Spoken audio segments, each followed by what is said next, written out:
the New Zealand Tech Podcast, brought to you by Gorilla Technology, proactive and strategic IT. Hey folks, greetings and welcome along to the New Zealand Tech Podcast. I'm your host, Paul Spain. Great to be back again for another New Zealand Tech Podcast. And today we have Justin Soong. How are you, Jason? I'm good, thanks. Yeah, it's Justin. Sheesh. Man, right. I'm so embarrassed. Anyway, sorry, Justin. That's all right. Good to be here. Yeah, great to have you here. Your first time on the show. Yeah. Authsignal is your firm, and we talked about you in the news some months ago. Yeah. Possibly when you raised a little bit of VC funding for Authsignal, your startup. Yeah. Maybe just sort of a mini intro on where you fit into this big wide world of tech. Yeah, no problems. And thanks for covering us about 7 months ago now. Look, we're all online these days, and especially after COVID, everything that we do seems to be on an app or online. And where Authsignal fits in is we give tools for platforms that are offering digital services to make all their services secure for you.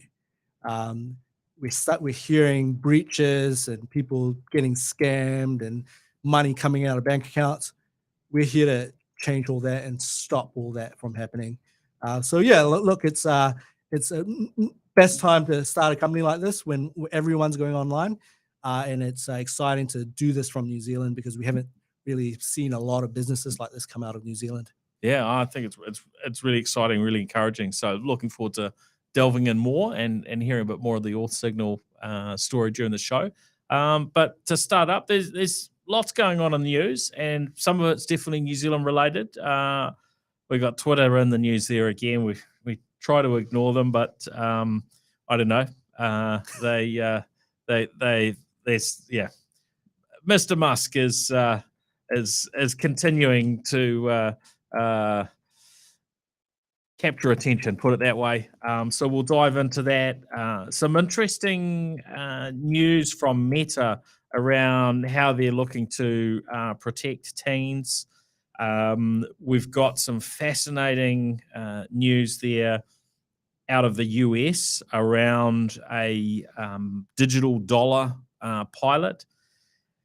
Want to talk a little bit about what Apple are turning on for the iPhone in terms of satellite coverage, and then a little bit on the Google front as well, amongst other things. But closer to home, let's start by talking about our connectivity. So we've had the news through of the completion of the USB 2 rollout, and I was at an event last week in Wellington around that, which Chorus had put on.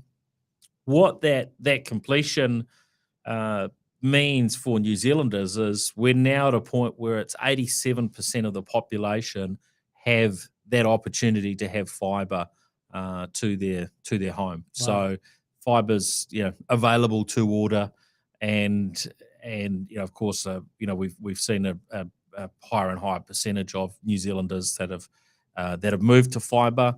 Although of course we've got that competition as well in place from 4G and 5G connectivity, which is good, keeps everybody honest, you could say.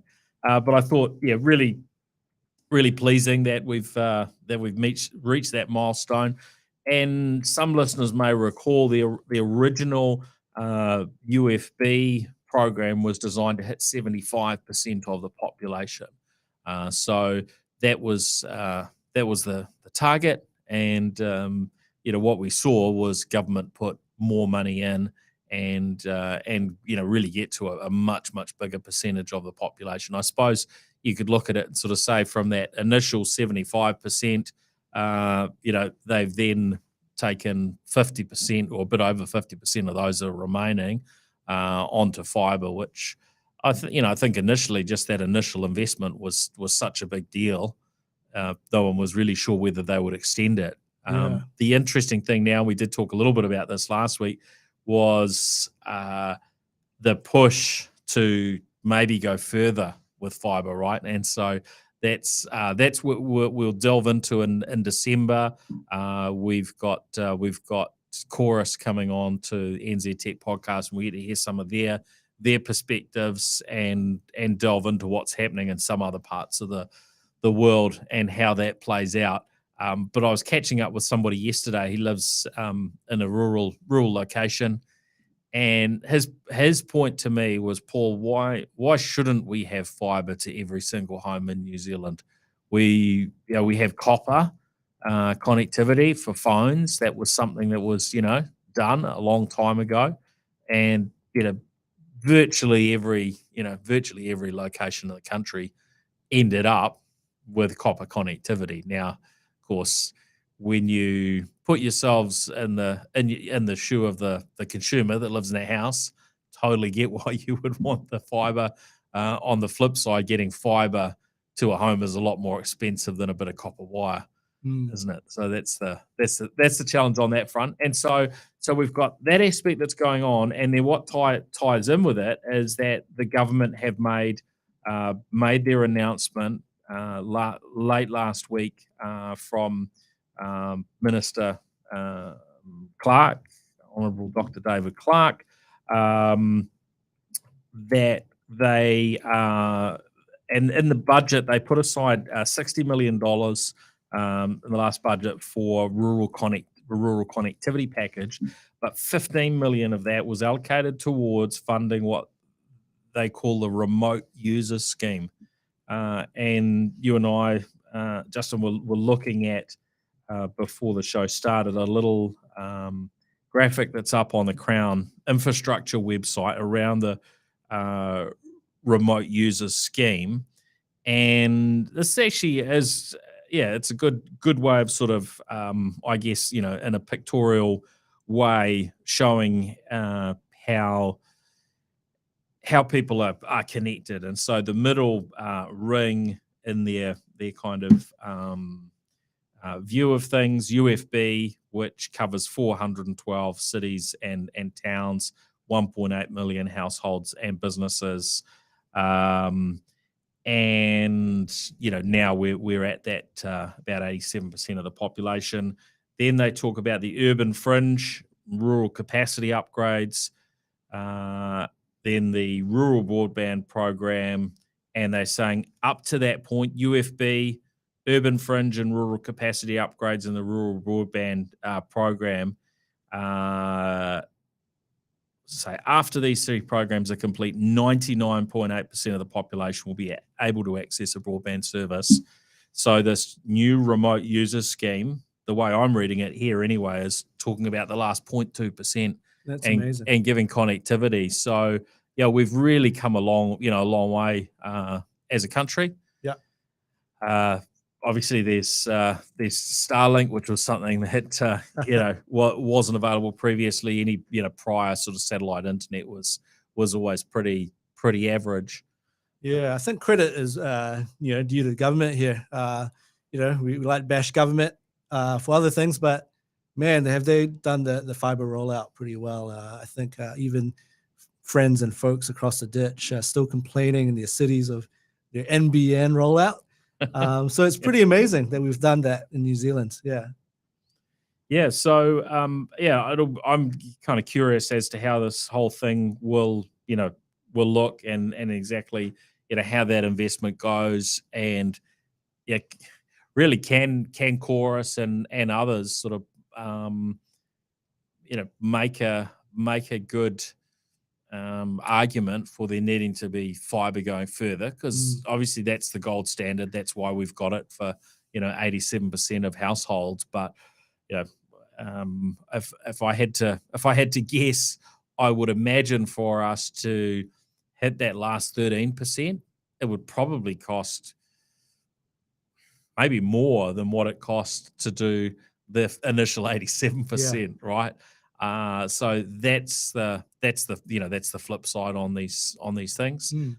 We are seeing countries now who are committing to 100% coverage. Wow. And I saw, and it does vary in terms of how they deliver that. Some of them are more like what we what we have in New Zealand, where there's a whole chunk of fibre, but then there are other bits and pieces sort of filling in. I saw news around fibre in Spain, and yeah, they are talking around the bits I read anyway was suggesting 100% fibre coverage around 2025. Ireland are committing to very close to 100%. Yeah. So yeah, it's very interesting. Of course, our topology as a country, I mean, I think what we've achieved to date is actually pretty incredible, considering the the land mass and the other topological realities to New Zealand that we've done very well. But yeah, should we forget the last 13%? Yeah, and I think it'll be a great conversation with CEO of Chorus when it comes in to understand the definitions. This fiber to is the definitions fiber to the home or fiber to the node or the last mile. I think there's probably a little bit of give potentially, but it'll be good to hear from Chorus themselves. Yeah. What's been your experience? Because you were before the show we were chatting around. You weren't in the city over the weekend. Yeah. But you're able to get some pretty good connectivity. Yeah. Look, I'm from Christchurch and I lived rurally or semi-rurally in just out in Lincoln, and I've seen how as townies we don't appreciate or can't empathize with how the lack of connectivity or good connectivity really impacts people, from paying the bills to receiving important text messages.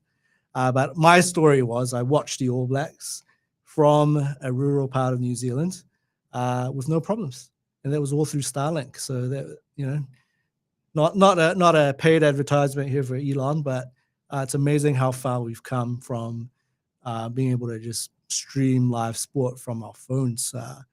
Back in the back blocks of Rotorua there. So yeah, no, it's brilliant. Yes, I mean Starlink is something of a phenomenon, really. And when fiber and so on started getting rolled out, I think a lot of the questions that came back were, can't we just do this over mobile? And mobile's got a whole lot better. And of course, some folks are operating over mobile connections. And then, Starlink as well. There's obviously different price points. There are different challenges, with these technologies. But yeah, certainly we had nothing before. We had very poor options. Starlink has been I think really, really exciting for people. Interesting. I was chatting to a friend yesterday, and he was telling me about in his location in Waimalku, sort of outside of I think he was maybe within a couple of 100 meters of fiber access, but just sort of far enough away not to be able to get it. And so basically, his option is a sort of mobile broadband, which he was saying the speed seemed to really sort of come down, 22 megabits a second or so. And as soon as you get a bunch of people trying to share that in a home, that becomes quite a challenge. So yeah, it's going to be interesting to see what the next moves are for the government. You could say that this stuff's just going to keep going, but if you put fiber out everywhere, then yes, you'll need upgrades and the equipment and so on, but that actual physical infrastructure that we now have to 87% of the population, that is a really, really good long-term investment, isn't it? Oh yeah, it's a fundamental human right in 2022. Yeah, it sort of feels like it, doesn't it? I don't know. How do you define what is a human right? Because we got on pretty well without internet when I was growing up, but I can't quite imagine it for too long these days, I've got to say. So, yeah. All right, other topics. Heard Vodafone TV have pushed back their switch off there as we wait for Sky to bring their new boxes through. That seems to sort of keep lagging. So I hope Sky managed to get that sorted shortly. Supply chain and varying other sort of challenges in the mix there. It might be time to get Sophie Maloney back on the show. A little bit of an update or from someone at Sky.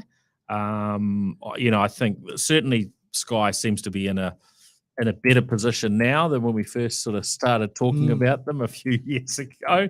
Actually, I don't know when we first started talking about them. We probably threw mud at them for quite a long period of time, but I think they're definitely a different operation these days.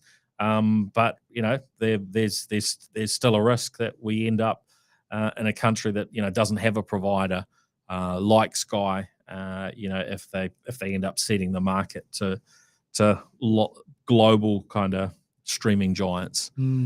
So it's going to be certainly something I hope that they're very successful with their next moves, their set-top boxes and internet-based options. Yeah, I think they've done a good job to reinvent how they deliver their services. I mean, I was watching the All Blacks off my app in the phone, and I didn't have to have a set-top box. So I think, what they're doing is obviously clearly, on the right track here with what they call over-the-top apps that you can install on your TV or phone. Yeah, it's brilliant. Yeah, and look, full respect to Spark with Spark Sport for they helped sort of move us forward into having to stream and sort of get used to that. Certainly seems to be a bit of sort of debate around what that future looks like. Have we got enough room in New Zealand for two players, or do we end up going back to a more sort of single player model? I don't know whether you call it monopolistic. I would hope that there'll always be kind of two options, and that isn't option A pay and option B sort of pirate as far as content's concerned. But there I think now with a few years under the bridge of sort of streaming sport and content, I can see why some people are frustrated about having to pay sort of two players, and what that actually does in terms of the local cost as well when they're bidding against each other, right? So I think we the whole story isn't fully complete on that front yet, that's for sure. Now I wanted to delve into going to New Zealand. With Air New Zealand, we heard about Air New Zealand, potentially moving away from boarding passes as far as the Los Angeles is concerned, and move to effectively a sort of biometric type model in the US. And those that have sort of traveled to the US over the years, many will be used to already doing a thumbprint and fingerprint scans and so on, and now we're hearing about what is maybe the next flavor of sort of biometric use within the airport environment. What's your pick on this? You're a big thinker on privacy matters and cybersecurity. How do you think this all fits together? Is this a good track to go down? Do we need to be really cautious? How could it play out?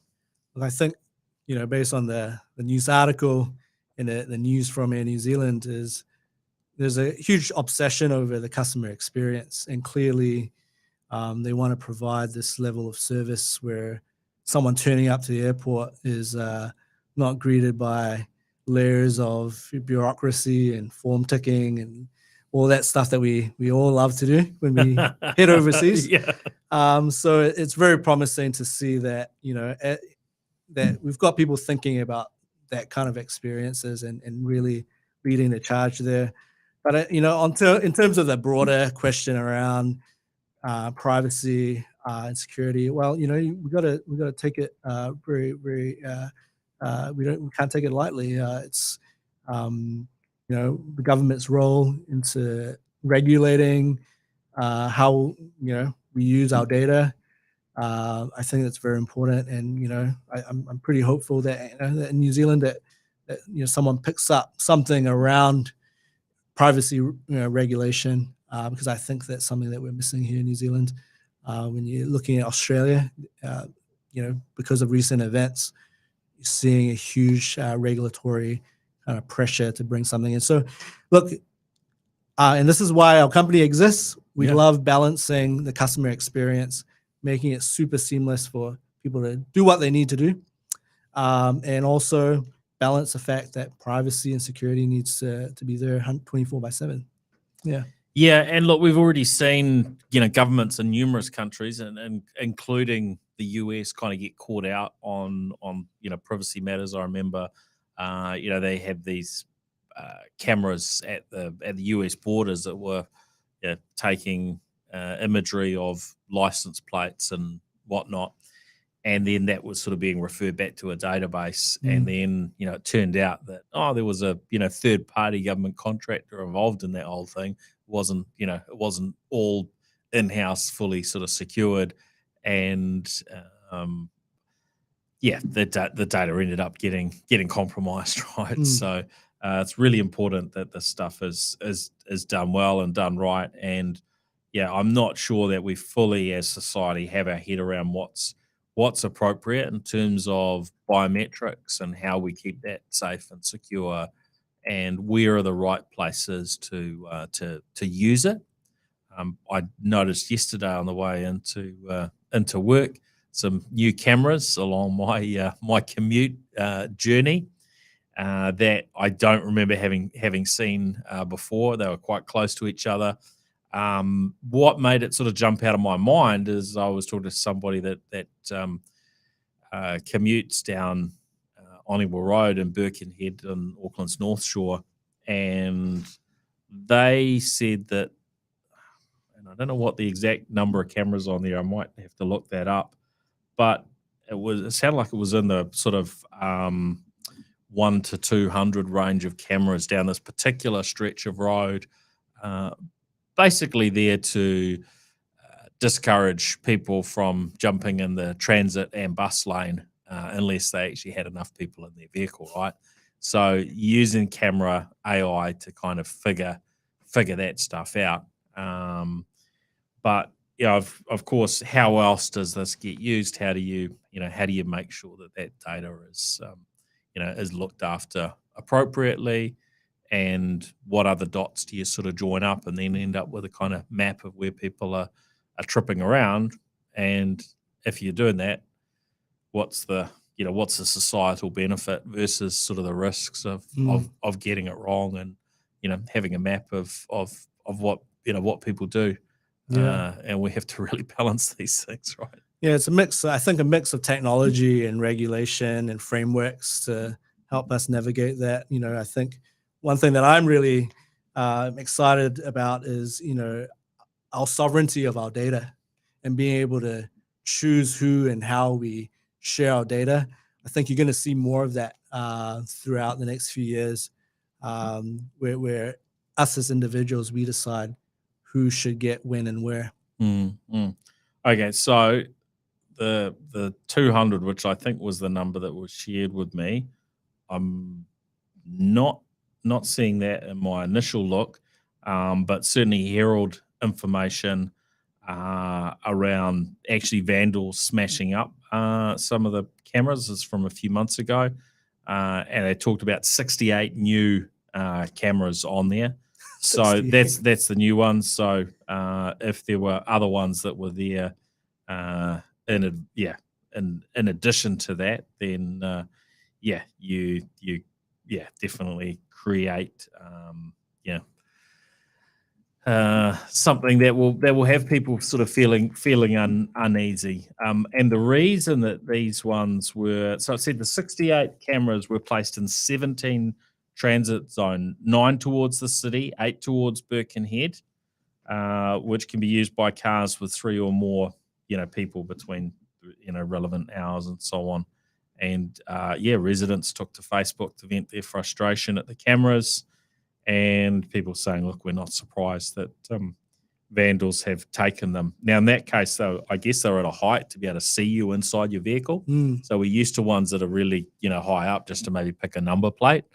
But I guess these ones are down a lot lower, so actually easier to vandalize. Yeah, it'll be interesting to tap into what's the underlying rage that's causing these vandals.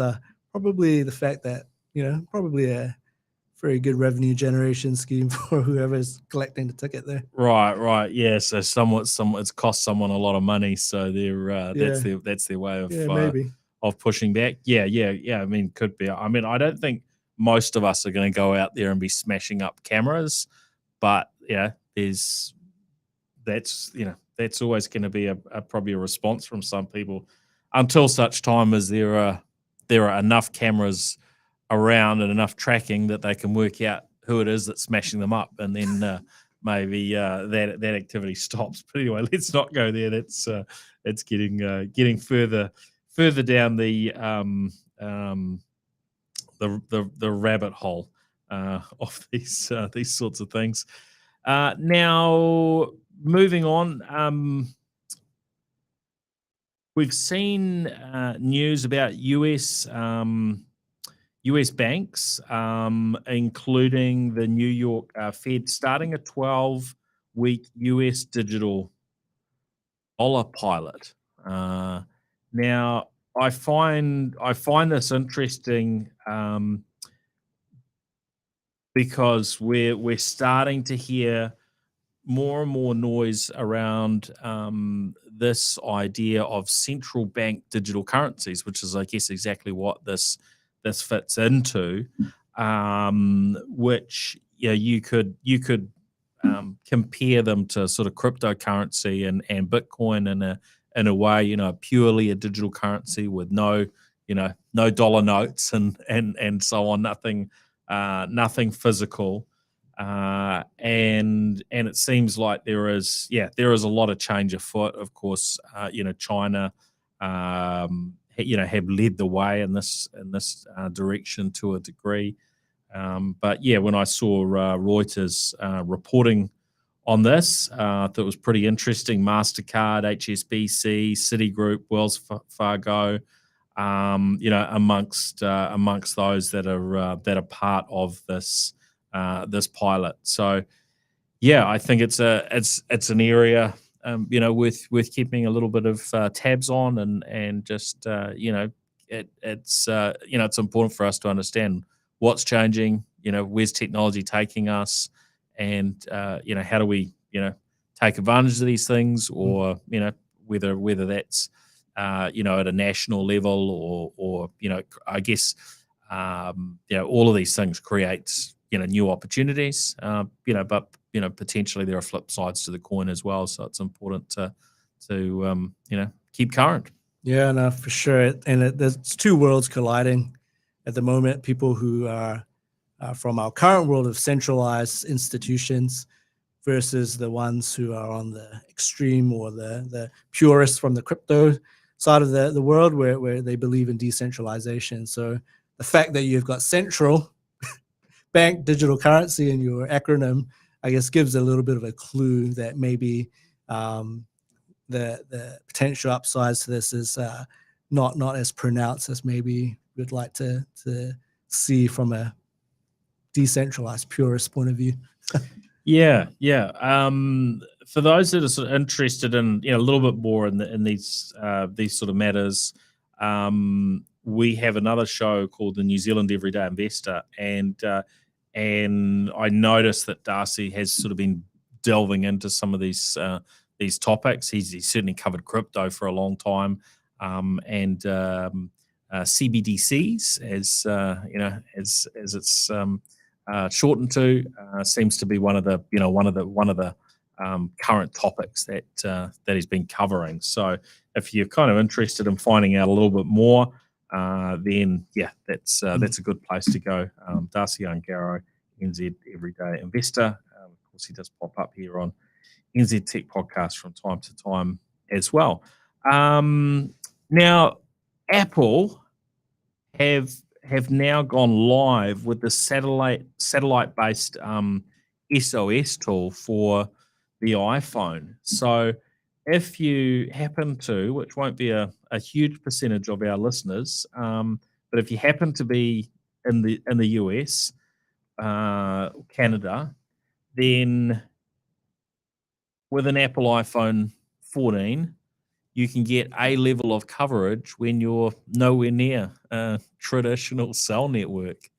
Um, this sounds pretty cool, doesn't it? I think it's where was it when I was tramping and lost my way Yeah. about 10 years ago out in the back blocks. It is a game-changing feature, especially if you're a big outdoors fan. Yeah, I wish they extended it out to New Zealand.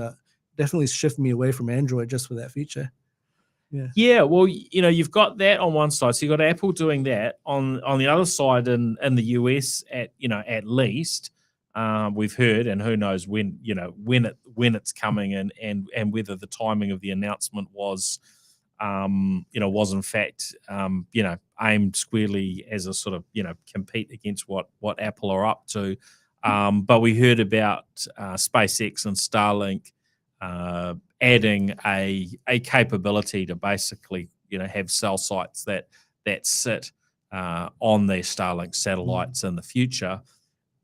In theory, with this service being available from 2023 for those on the T-Mobile network in the US. So, of course, if they can deliver that and it works with for T-Mobile customers in the US, they could probably do it anywhere in the world, right? Yeah. Because Starlink's pretty much going global. Certainly, the billboards around the place for it are highlighting that it's a global service. I don't think that they're necessarily offering it everywhere at the moment, but most of the planet. So things are really sort of heating up, I think, and there's a real I guess peace of mind aspect to it. When you're traveling in certain places, to know that connectivity will be there in the future.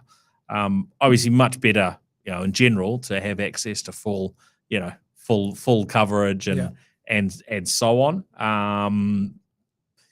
But from that safety perspective, knowing that broader coverage is available and without having to carry around some crazy chunky satellite phone that costs a fortune to buy and to operate, which virtually nobody would carry. I think it's a pretty small percentage of the population that pays for that sort of equipment today. If we can flip that over to general populace having that level of connectivity, it's quite exciting. It will kill Tom Hanks' Castaway, the plotline completely, wouldn't it? Instead of screaming Wilson in the middle of nowhere, Tom Hanks will be picking up his phone and calling for help. So how times have changed. Yeah. It'll have to be I guess the modern phones to cater to that perfectly are going to have an element there of solar, so that you're fully covered, right? To power them, but these things are real. They're moving ahead. Now, Google have been fined in the US, or have agreed to pay a record-breaking fine. There equates to around 600 million or so New Zealand dollars for secretly tracking user location. Thought, this is at a state level, so 40 US states that they've settled with over these violations. But to me, this is an indicator of how important it is that we get these privacy things right, that the underlying legislation is appropriate. So, is Google getting fined in New Zealand? Have they done this? They tend to do very similar things in most parts. Most places, there's not necessarily a huge variance from what they do in one US state to another, or what they do from one country to another. So if they have this, this fine to pay, if they were paying that in every different sort of legal jurisdiction around the world, I mean, you could imagine this could stack up to a $10 billion fine or something. Not that that would destroy them or anything, but you'd get a fairly clear message through. Whereas, at the size, they'll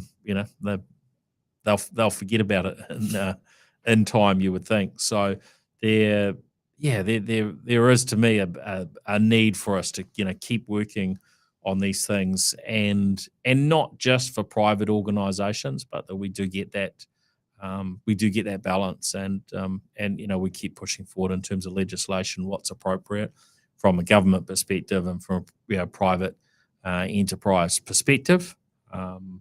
Particularly when we look to sort of states like China, where they've gone down a different track than I think probably the large majority of Kiwis wouldn't be super excited about. Yeah, we're a bit behind, I think, and let's see. It's the will of the politicians now. Yeah. And I saw also news out of Australia that they are going to stand up and punch back against cyber criminals, and I love hearing that, because mostly we're victims to cybercrime in one form or another. And so this is something that's come out of the Australian government. Yes, it's coming from politicians, but look, they're spending the money. 100 strong, team of cybersecurity folks who are focused in a little bit more of an offensive manner, you could say, towards the cyber criminals, so to try and bring down some of these ransomware gangs and so on. And there probably hasn't been enough investment on that front. And so by weighing it up and looking at what cybercrime actually costs a country, and then investing to try and disrupt that, seems pretty good. In fact, it's got me wondering, should this be part of what New Zealand are doing, or do we kind of treat it like we do with our military, and we have a little bit of a sort of token investment in some areas, and more of those sort of peacekeeping type duties and so on. And we hope the bigger countries around us, or that we're aligned with, will help keep us safe. And I think that's where it falls down a little bit. With the analogy of physical military presence, there's no Pacific Ocean in the internet. You're one hop away from someone's mobile phone. So no, we got to be treating this as if it's a national security importance. Even in Australia, they're figuring out how many people it's going to take to combat cybersecurity, and they've realized in a country as big as Australia, there's just not enough people. So when you scale that back down to New Zealand, if Australia can't resource up in cybersecurity, we got to figure out how we're going to either bring expertise from overseas or try and at least build up capability. So yeah, I think we got to treat this a little bit differently than in typical military thinking. Yeah, look, I mean, I think you're right. We have to make the appropriate stands and do things locally.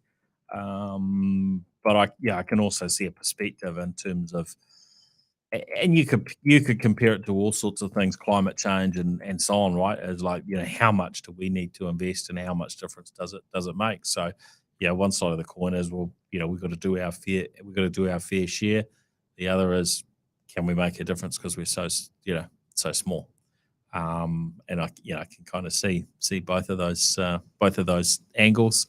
I mean, I think we should be doing our part, and participating would be where I'd be leaning. In terms of actually bringing down these ransomware gangs and the like.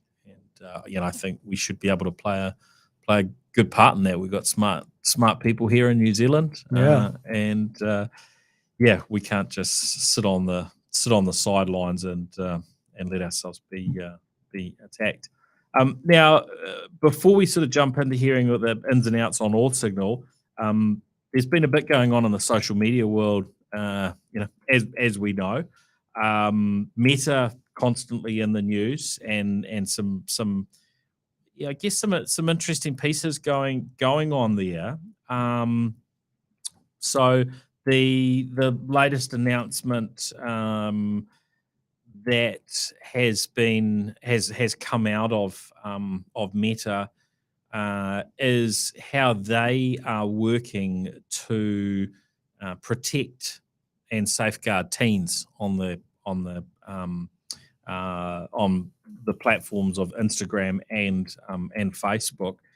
And I thought what really stood out to me was a third party that sort of monitors these sorts of things, and was highlighting just how many issues that they have been seeing on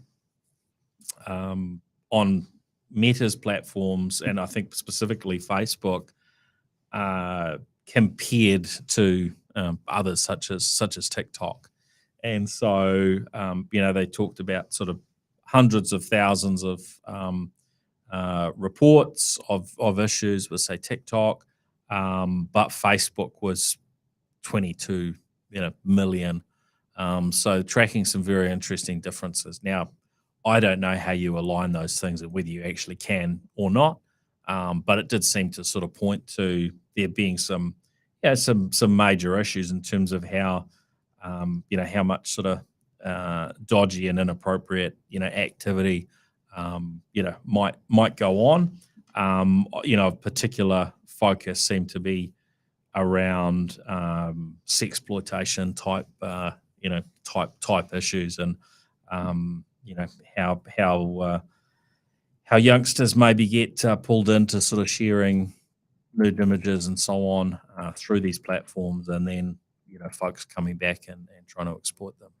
Yeah, no, there's a duty of care for sure, and especially when you're making good revenues off your platform, to reinvest into the trust and safety of it. So it's good to see that money. I mean, there's not a lot of good news out of Meta recently, but I think that's there's some positive things around trust and safety. Yeah, and look, I think it's really complex, and we can't put it all on the platforms either. So there's a level to which we expect software and technology to to help out, but these are important matters from an education perspective, right? With youngsters, that they're being taught wise things within the family environment, within schools, and just expecting Facebook to kind of protect us and pick up the pieces and so on. It's I don't think it's entirely realistic. And of course, if Facebook isn't the place where these things go on, then people have got all sorts of other mechanisms, right? So it doesn't necessarily stop it. It potentially moves it from one place to another. It might stop some, but not entirely. So there's certainly work to do there.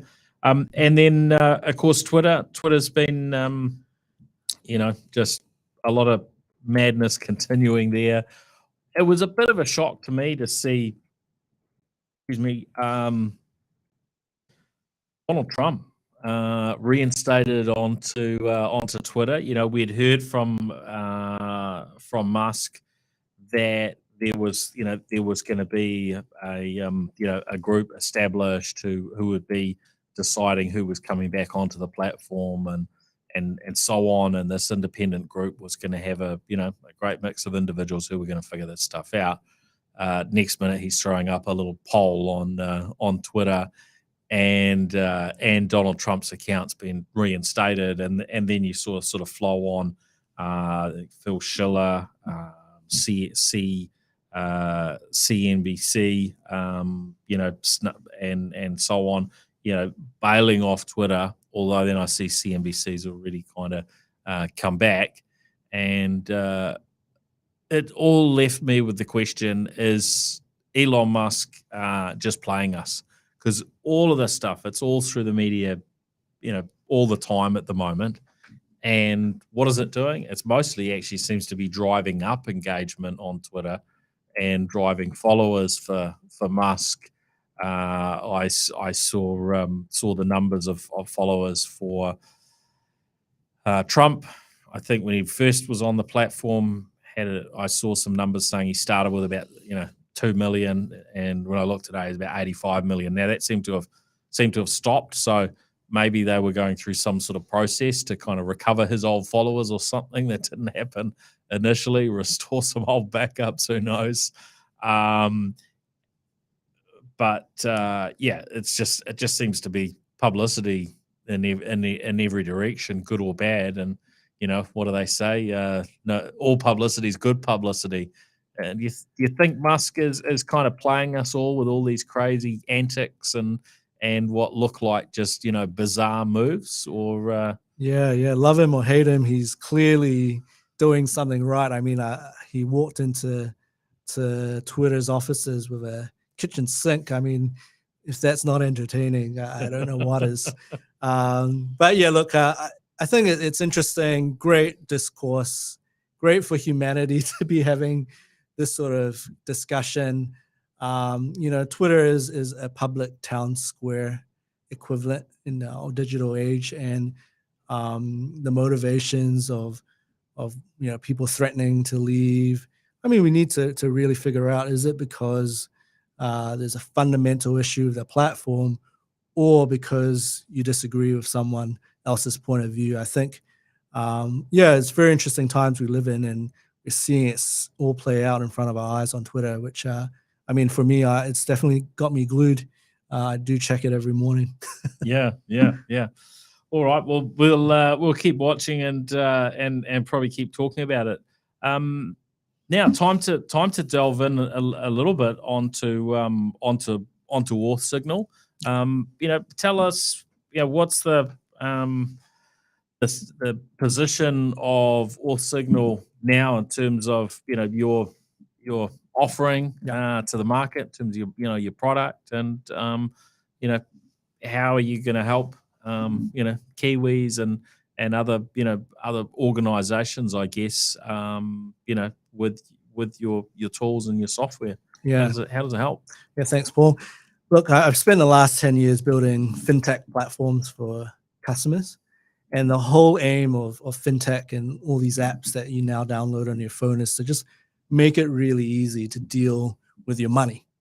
In the last 10 years, I've dealt with making it easier for people to get finance, or manage their cash flow through buy now, pay later schemes, for example. Well, there's a lot of emphasis on digital adoption, but where we're starting to see a lot of pain when it comes to delivering digital services is, how do you keep people safe, and how do you keep people's data and money safe? You tend to find that sometimes it's a little bit of a chore to manage risk, because you're so focused on all the cool stuff, delivering cool apps to people. But the flip side is, there is a duty of care to protect people's money. Sometimes it's regulated, sometimes it's not. And you need to invest in that if you're delivering a digital service. So taking that 10 years of building products, what I found was managing risk in these platforms and building teams around that. We're already short of developers and engineers. It's actually quite difficult. And there was very few kind of options around where I could find a piece of software, put it into my system, and rest a little bit easier, knowing that my customers have the ability to protect their account. So what we offer is, what is commonly known as multi-factor authentication services. But, we're going into the world of passwordless. Not needing to ever remember your password. And in the next year or two, you're going to hear more of that, especially if you have an Apple or Android phone using passkeys. So we're the technology that enables your bank or your financial platform app that you've downloaded or you love using to leverage these passwordless technologies. And more importantly, we've got a risk engine that allows these businesses to go, hey, look, we've seen you before. Let's not throw more steps for you to complete your transaction. We've seen you before, and you know what you've done. You've done the SMS code thing an hour ago. Yeah. Stop sending the SMSs. Let you get your money out and transact and carry on. And that's where we cater the market, is for people who are just obsessed over customer obsession. We've got crypto platforms using us, accounting platforms that give people access to the accounting data, and investment platforms using us. So hey, look, for a company of our size, it's great to get that validation very early on, and we're working with major New Zealand brand at the moment to solve some of these problems at scale, which is great. Yeah, look, I get the challenge, and I mean we had Dosh in here, Yeah. a couple of weeks ago. They're a fintech startup.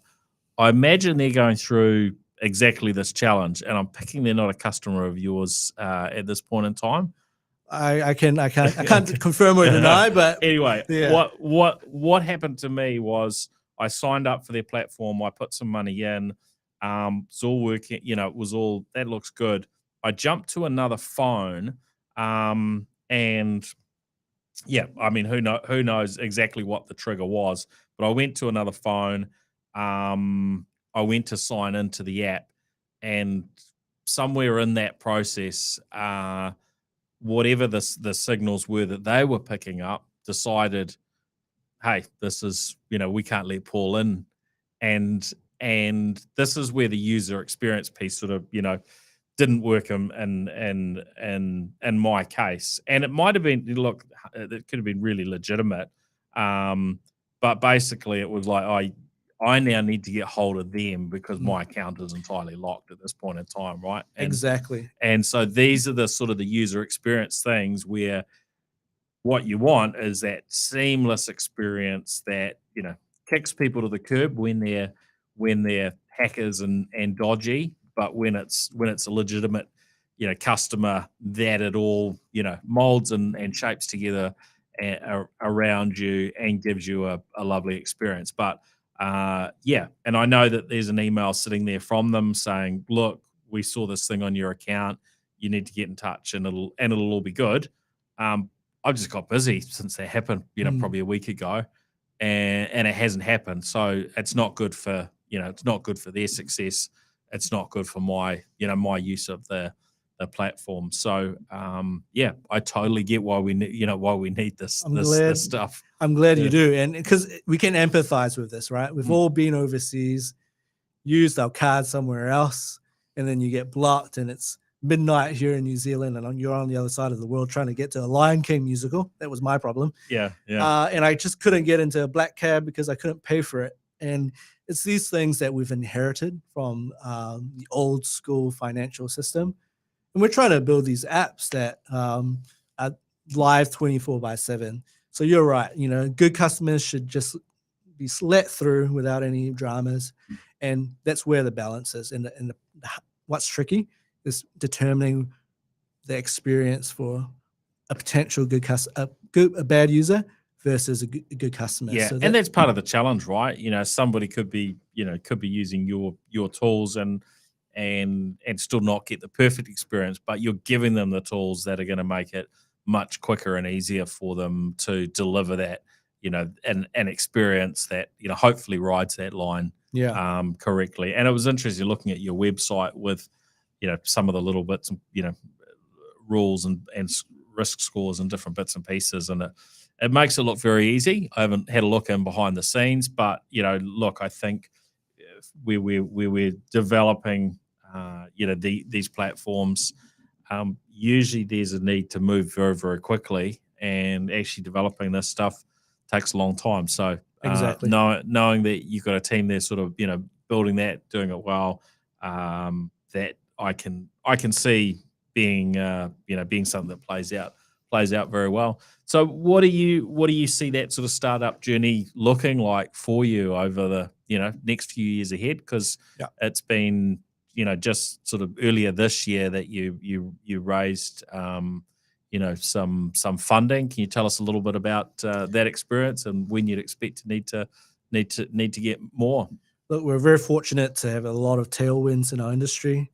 That you don't have to look too far. You open your computer up on a Monday morning and seeing the latest breach. So, look, I think keep your eyes peeled on us. Know who we are.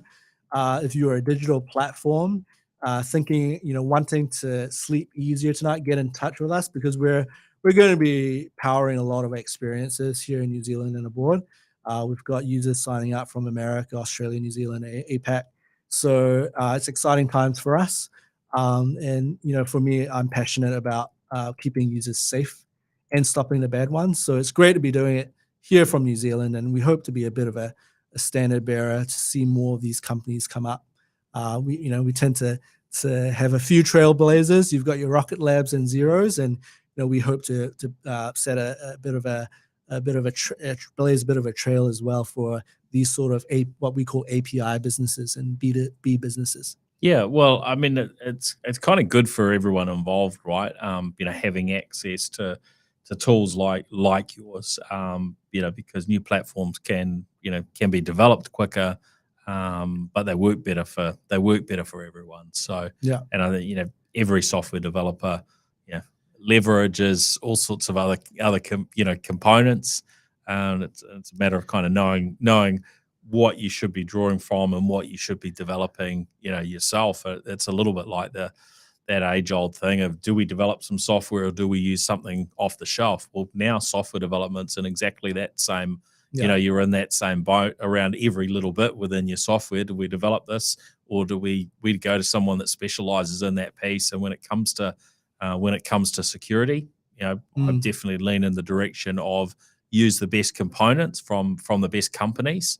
And we have access to some very, very good tools out there for different aspects of security and all manner of other things when it comes to developing software. And we don't have to look too far in terms of business. Within New Zealand itself, I won't name this bank, but I bank with them.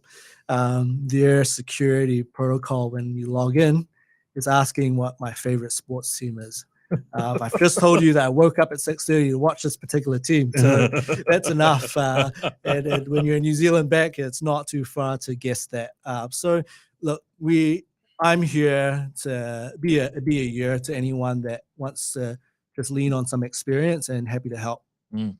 Oh, that's great. That's great. Well, it's been great to have you on the show, Justin. Thanks for your time. Also, a big thanks to our show partners, to Vodafone, 2 Degrees, Spark, HP, Gorilla Technology, and Deal. And of course, they're getting in behind and supporting, not just the New Zealand Tech Podcast, but the broader tech and innovation ecosystems locally. And it's great to have such a robust sort of ecosystem here in New Zealand, and great to see more and more success within the tech world. Actually, I was speaking at Christchurch on Friday at an event about this viewpoint that I often share. How I believe that we should all be futurists. We should all be wearing this futurist hat and sort of looking further out and looking at how we can take advantage of technology, and this reality that our tech sector is growing at an incredible pace, and the predictions are we'll become tech will become the number one export earner for New Zealand. But on the flip side, we have our non-tech firms that aren't maybe doing as well from a tech front as they could be, and so that's another area, I guess, where your software fits in. So really good, really encouraging. Thanks everyone for listening in. Thanks to our show partners. And Justin, if they want to get in touch, what's the best way to do that? Are you on LinkedIn or? Yeah, just find me on LinkedIn or go to our website, authsignal.com. We've got a team just ready and available to help. So just get in touch. That's brilliant. All right. Thanks everyone. We'll catch you on the next episode. All right. See ya. The New Zealand Tech Podcast, brought to you by Gorilla Technology, proactive and strategic IT.